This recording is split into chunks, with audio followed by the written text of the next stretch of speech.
Rodrigue, au micro de Call Me Badass. Carole, t'es une habitude de mon micro. Oui. Oui. Ben merci pour cette invitation. Avec grand plaisir. Donc, Rodrigue, tu es chargé de mission de la Maison de la Guadeloupe à Paris, Tout à fait. qui vient d'ouvrir ses portes. Exactement. Ça fait combien de temps? Ben, ça fait exactement, on va dire, un petit 3 semaines. C'est D'accord, ouais, tout frais, petit bébé là qui commence à marcher. Est-ce que tu peux nous dire quelle est la mission de cette Ouais, Maison de la bien Guadeloupe? sûr, bien entendu. Donc, la Maison de la Guadeloupe, il faut savoir que c'est un très joli nom comme ça, mais ça reste quand même de la fonction publique territoriale, puisque c'est le conseil départemental de Guadeloupe qui a piloté la création, on va dire, de cet organe qui dépend totalement du conseil départemental en termes de gouvernance, mais qui est à 8000 km. C'est là que la prouesse administrative a lieu, puisque la Maison de la Guadeloupe, c'est un lieu qui va permettre aux Guadeloupéens, en hexagone, mais pas que, également sur le territoire, on va dire, international, européen, et voire autre, d'avoir du lien, une cohésion, un endroit où effectivement on peut se retrouver, où des porteurs de projets peuvent venir, des associations, des étudiants, on a des espaces coworking, on fait également de l'accompagnement de jeunes étudiants qui arrivent sur le territoire et qui veulent prendre une certaine orientation et qui peut-être peuvent se retrouver un petit peu perdus ou Super. Des fois se retrouver avec d'autres collègues, d'autres camarades qui font d'autres études, d'autres cursus. La Maison de la Guadeloupe a cette vocation à devenir fédérateur pour les Guadeloupéens qui sont en France et sur le territoire, les territoires proches. Parce que moi j'ai des amis qui habitent à London, qui sont également en Espagne ou autres. Et puis où il y a vraiment une singularité dans la Maison de la Guadeloupe qui n'avait pas encore été faite par aucun département d'outre-mer. 97.1. C'est pas pour rien. C'est-à-dire que les élus de chez nous, députés, maires, sénateurs, vont pouvoir assurer une permanence pour les concitoyens qui vivent justement en France hexagonale ou ailleurs sur des problématiques de territoire, genre le truc basique, petit problème de voisinage, la voisine qui a un petit peu construit son muret, mais qui a mangé un petit peu sur le territoire. Bon, à nos âges, là, c'est plus nos parents qui s'occupent de ça. Appeler la mairie de chez nous, avec le décalage horaire et tout, c'est compliqué. On sait qu'un petit dossier qui pourrait être réglé en 2 semaines, il peut prendre des mois. Et donc, aujourd'hui, par exemple, les maires vont assurer des rendez-vous avec les citoyens des territoires qu'ils administrent. Moi, par exemple, je suis de Capesterre-Belle-Eau. Le maire de Capesterre va assurer des permanences sur des problématiques comme celle-ci. Et il y aura un vrai suivi de par la Maison de la Guadeloupe, qui est une vraie administration. C'est génial, je ne savais pas. Donc là, voilà. C'est canon. Voilà. Oui. C'est vraiment top. Ouais. Et est-ce qu'il y aura un planning, du coup, qu'on pourra retrouver? Ah mais complètement, puisque c'est les élus qui vont effectivement nous faire part de leur disponibilité en fonction de leur voyage. Puisqu'on sait très bien qu'ils viennent à l'Assemblée nationale. Comme là, le prochain voyage en masse des élus, ça sera pour le congrès des maires qui arrive en novembre. Et donc, je pense qu'il y en a... On a déjà une réservation pour novembre. Et il y a un député aussi, je reste un petit peu, je nomme pas de nom, mais j'ai un maire de la Côte-sous-le-Vent qui a fait une réservation. Et j'ai un député de Grande-Terre qui a fait une réservation également pour recevoir déjà ses administrés dans le cadre justement de cette Maison de la Guadeloupe. Non, franchement génial. Ouais. Ah ouais, c'est vraiment franchement génial. Carole, pourquoi c'est important pour toi d'avoir le chargé de mission de la Maison de la Guadeloupe aujourd'hui à ton événement? Alors, c'est une évidence. Donc, pas seulement parce que je suis guadeloupéenne, mais parce que lorsque on parle de reconversion professionnelle, on parle de la France hexagonale. La France hexagonale, c'est également les territoires d'outre-mer. La Maison de la Guadeloupe vient d'ouvrir à Paris. Il est important qu'il puisse y avoir le lien par rapport aux jeunes qui veulent être en reconversion, même ceux qui décident de faire un retour au pays, savoir quels sont les dispositifs, quels sont les financements qui peuvent être possibles pour qu'ils puissent être accompagnés. Et aujourd'hui, cet événement ne pouvait pas avoir lieu sans. Il y a des choses qui sont impossibles. Voilà. Donc, d'où pourquoi M. Ballon est là. Et merci Rodrigue d'avoir merci à toi d'avoir fait cette transition. Oui, justement. Transition. Oui.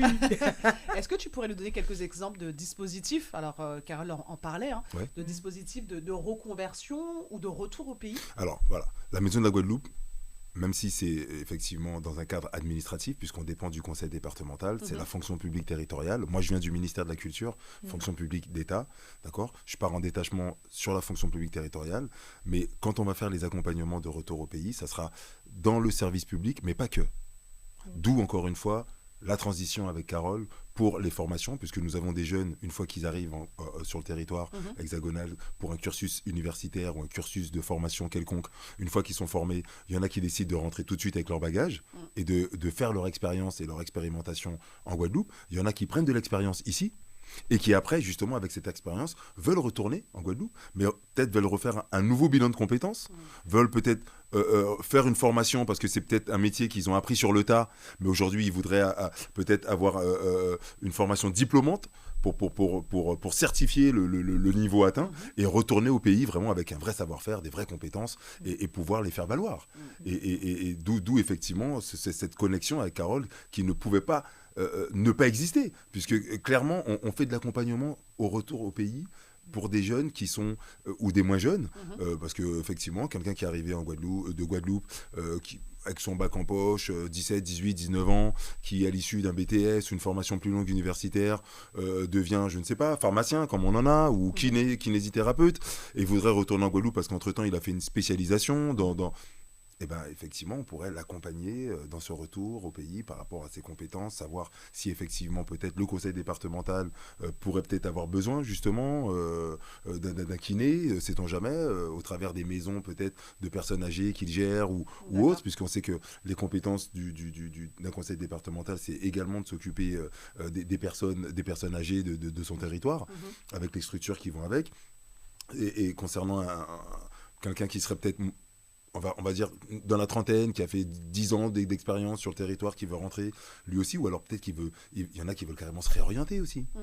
Moi j'étais un intermittent du spectacle, aujourd'hui je suis fonctionnaire, la réorientation elle s'est faite également, donc ouais. Est-ce que vous avez des chiffres sur ces jeunes qui viennent poursuivre leurs études dans l'Hexagone et qui retournent tout de suite après, et ceux qui restent? Non, c'est vrai que je ne vais pas faire genre, lancer un chiffre, parce que bon, bien sûr... non, c'est pas quelque chose... Non, c'est pas quelque chose... Ouais, c'est pas l'exercice, c'est pas l'exercice dans lequel j'aime m'inscrire, mais effectivement, il y a quand même une forte propension quand même de jeunes qui partent et qui ne reviennent pas. Alors, parce qu'on dit que nos îles ultramarines sont quand même des îles qui vieillissent. Complètement. Que la Martinique. Aujourd'hui, là, par contre, j'ai eu une donnée de l'INSEE qui avait été donnée effectivement par un politique de chez nous qui annonçait ça.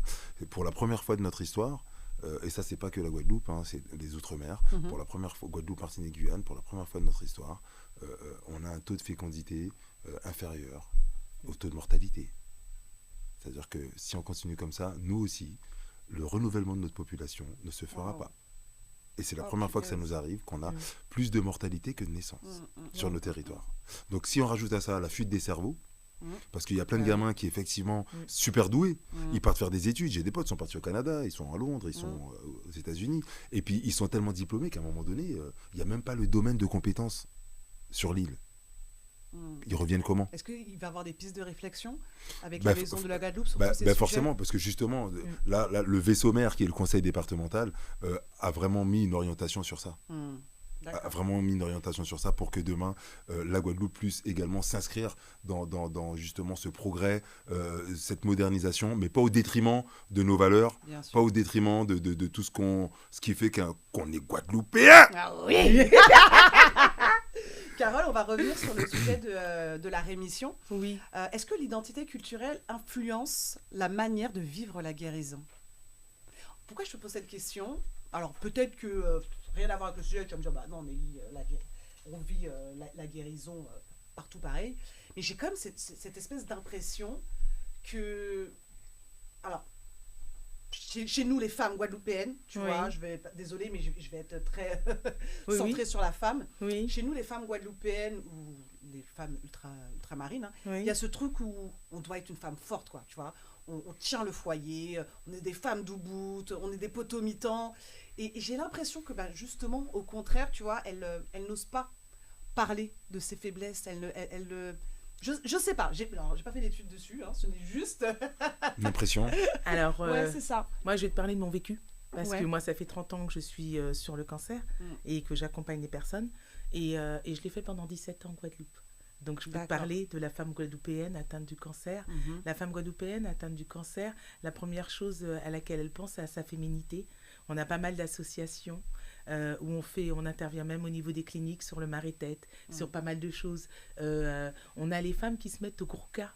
Il faut savoir une chose, il y a énormément de femmes, une fois qu'elles sont atteintes du cancer, et ben là, on va être sur comment on se réapprend sa sensualité. Et ben on va pas partir sur le zouk ou quoi que ce soit, on va être sur du gros cas, on va être sur... Bien Et en fait, sûr, quand on c'est vraiment repart plus sur sensuel les avec le trucs, corps. on repart sur vraiment tout ce qui est ancestral. Et en fin de compte, on a un retour à nos racines.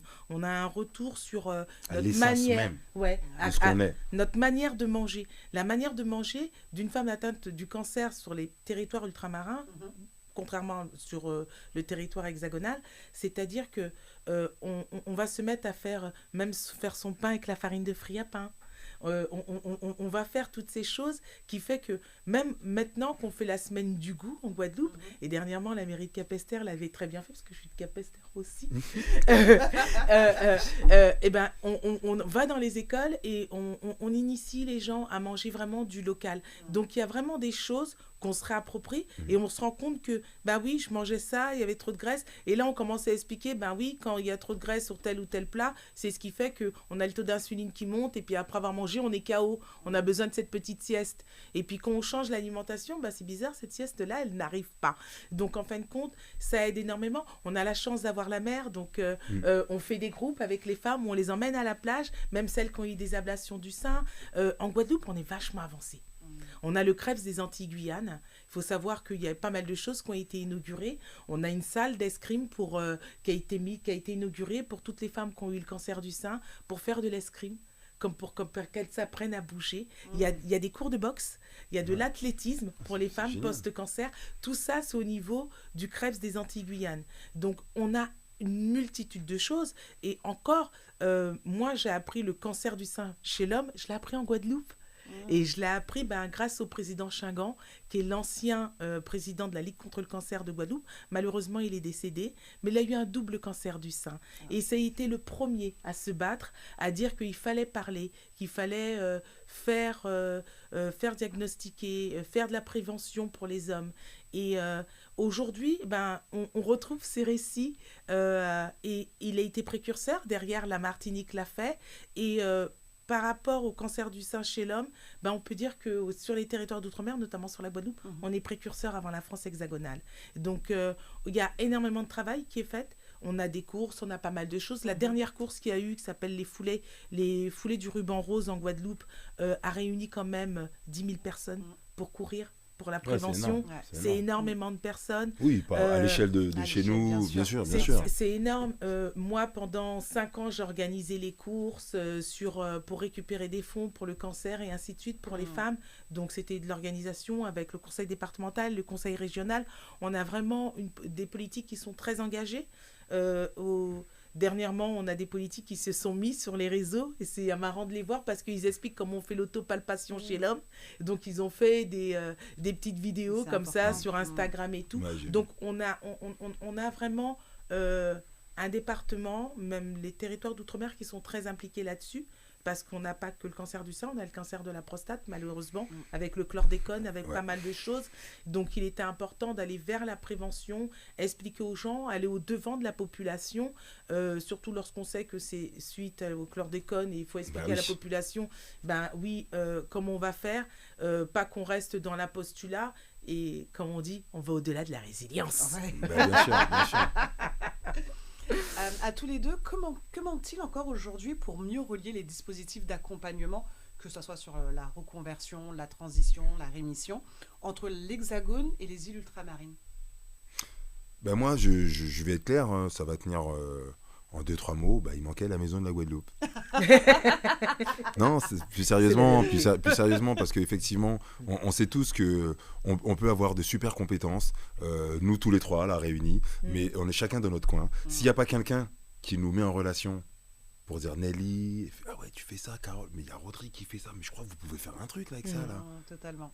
On sait très bien qu'on va rester dans notre coin à faire, bien sûr, toujours peut-être mener les combats qu'on mène dans notre coin parce qu'on a des valeurs et tout, mais alors que le combat que tu mènes toi de ton côté, le combat que Carole elle mène de son côté, le combat que je mène de mon côté, en fait, ils sont complémentaires. Totalement. Et le travailler ensemble. Et c'est ça qui manquait, je pense, ce fameux lien de gens comme Carole qui sont super dynamiques en hexagone, qui font plein de trucs et tout, et qui effectivement, s'il n'y a pas quelqu'un qui la connaît en direct, on ne peut pas savoir ça. C'est-à-dire grâce à je vais dire, à une structure comme la Maison de la Guadeloupe, ben là, automatiquement, on peut largement communiquer sur ça et déployer cette énergie à qui veut, j'ai envie de dire. Génial. Tu veux rajouter quelque chose? Je pense que je vais dire un mot et il va compléter. Je vais dire un mot et il va compléter. Et je te jure qu'il va compléter. Il rigole déjà. Mais non, je te mets pas au défi parce que...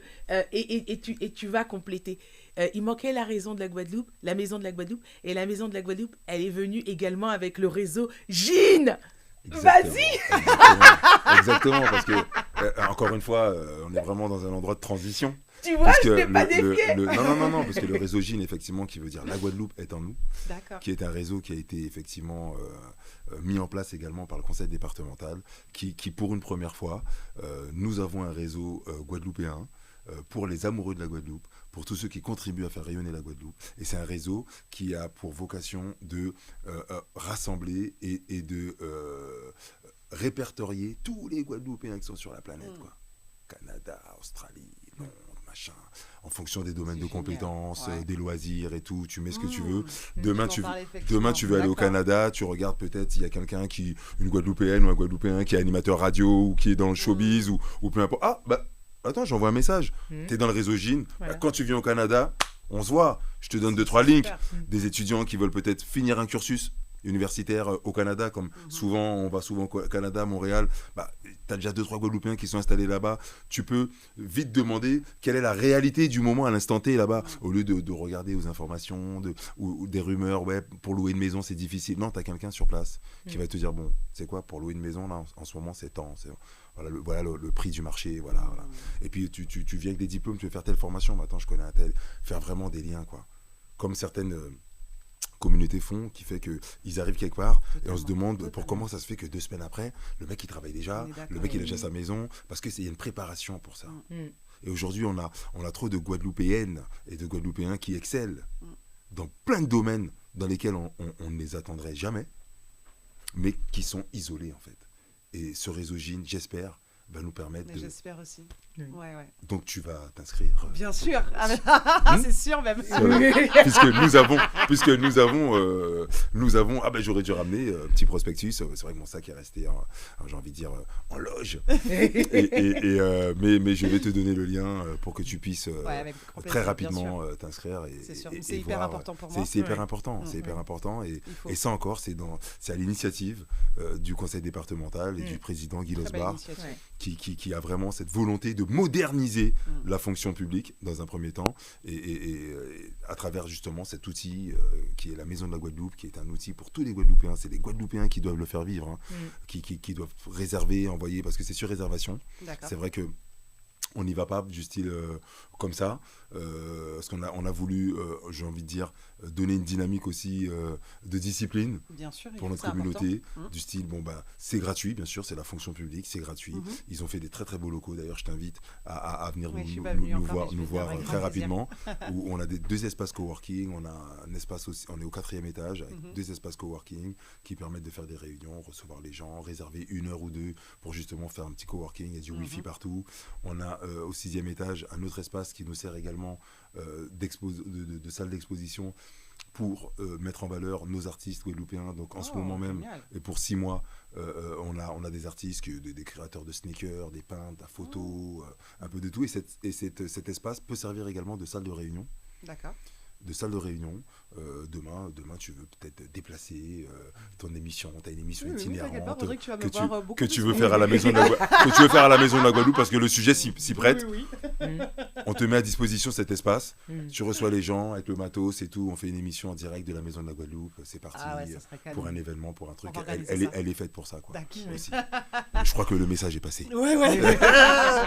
À tous les deux, dernière question. Quelle valeur créole illustre le mieux la résilience? Parle en premier. Quelle valeur créole? Eh ben moi, je me rappelle, c'est quand ma grand-mère et tout, quand j'en avais marre et tout, je dis, on faisait un truc, une tâche qui se finissait pas. Iteka dis-moi, bod l'en met pas loin. Ça veut dire qu'on est bientôt arrivé. Lâche pas l'affaire, mec. Voilà. J'adore. Et toi? La calebasse. Ouais. La calebasse. Ouais. La calebasse parce que on façonne le plat dans lequel on va manger. Ouais. On façonne le plat dans lequel la nourriture va rester chaude. On n'a pas besoin de ces trucs modernes, du micro-ondes et ainsi de suite. On le façonne encore pour en faire une lampe. On le façonne pour en faire un objet de déco. On le façonne pour avoir des belles boucles d'oreilles, pour se faire des créoles, pour se faire joli. On le façonne pour pouvoir également se faire des colliers. Ouais. Et en fin de compte, on est sur quelque chose d'intemporel. Et la calebasse, c'est notre Guadeloupe. Ouais, c'est clair. C'est clair. Complètement. Et c'est surtout un héritage qui nous a été légué. Oui. Parce que la calebasse, l'utilisation de la calebasse vient de la terre-mère, d'Afrique à la base. Et ça, même par rapport à tout ce qui est arrivé, il y a des trucs qui nous ont pas volé quand même, quoi. Et cette calebasse-là, effectivement, elle rentre complètement dans ce truc, effectivement, de résilience qui nous sert. C'est un objet que tous les Guadeloupéens connaissent sur différentes formes. Elle peut servir aussi de bol pour recevoir des fruits, pour cueillir de l'eau. La calebasse, à toutes les étapes de la vie, on a une calebasse, quoi. Oui. Ouais. Très, très bien. Ça très, te très plaît, hein? Ouais, c'est ça beau. te plaît, ma calebasse? Ouais, ça me fait partie. Je savais, au-delà de la voix sensuelle. Merci à tous les deux. C'était vraiment merci à toi. Un grand plaisir de vous avoir un grand moment. De Call Me Badass. Ouais. À la maison de la reconversion, je le rappelle, pendant l'événement incroyable, cette journée vraiment. Encore merci Carole pour ton invitation. Merci de nous faire partager, de nous faire vivre une telle expérience. À vous, on vous donne rendez-vous tout à l'heure pour un nouvel épisode. Des bisous. Ciao, ciao.